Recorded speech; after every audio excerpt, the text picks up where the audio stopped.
Have you ever stood in a checkout line in another country, waiting for someone to bag your groceries, and then realized nobody's coming?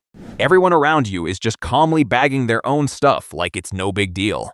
That weird little moment is actually a clue to something much bigger. In this video, you'll find out why American stores pay people to bag your food while most of Europe just hands you the bag and says good luck. You'll see how this whole thing started with a vicious price war between grocery stores back in the 1930s, why America's tipping culture is secretly part of the story, and how something as small as a paper bag became a battle over jobs and money during the Great Depression. Back in the early 1900s, grocery shopping looked nothing like it does today. You walked in, handed a clerk your list, and the clerk gathered everything from behind a counter. You never touched the products yourself, which was slow and required a lot of staff. Then in 1916, a man named Clarence Saunders opened a store in Memphis, Tennessee called Piggly Wiggly, and he flipped the system upside down. Customers walked through aisles, picked their own items, and carried them to checkout themselves. This was the birth of the self-service supermarket, and it terrified the old-style clerks because suddenly their jobs felt unnecessary. If little hidden histories like that are exactly what you come here for, subscribing takes 1 second and brings you more of them every day. Here's the twist almost nobody talks about.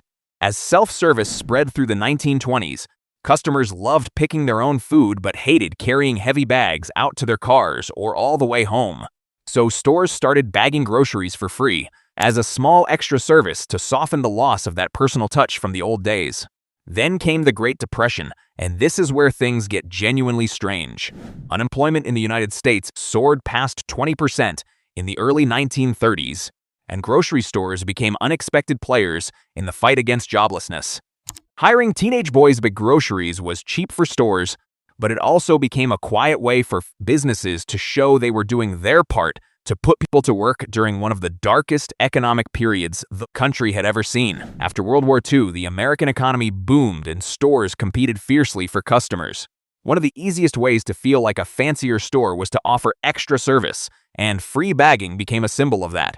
It told customers, without saying a word, that this store cared about them a little more than the one down the street. Now, here's where Europe enters the picture, and the difference isn't really about politeness at all. Even though it feels that way, many European countries have stronger labor protections and higher minimum wages, and fewer low-paid part-time positions designed for teenagers. Hiring an extra person just to bag groceries became too expensive for most stores to justify. There's also the tipping connection, and this changes how you'll see your next shopping trip. In the United States, an entire economy of low-wage service jobs grew around the assumption that customers would help cover the gap with tips, or that companies could pay less because the job was seen as temporary.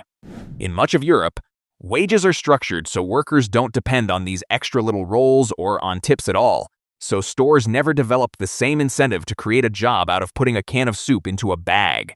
And here's the part almost nobody mentions. Many European supermarkets actually charge you for bags, sometimes just a few cents, while American stores historically gave them away for free without a second thought. A leftover habit from those old competitive service wars where every little extra was a way to win your loyalty. So in Europe, you're not just bagging your own groceries, you might be paying for the privilege of doing it yourself. While in America, for decades, the bag and the person filling it were both quietly built into the price you already paid, hidden somewhere between the cereal and the milk. So the next time you watch someone slide your bread and eggs into a bag without you lifting a finger, you're watching the leftover echo of a century-old argument about jobs, dignity, competition, and what it means for a country to take care of its people during hard times, all compressed into a few seconds at the end of a checkout line. Little moments like that are everywhere once you start noticing them, and if you'd like the next one, subscribing means you won't miss it.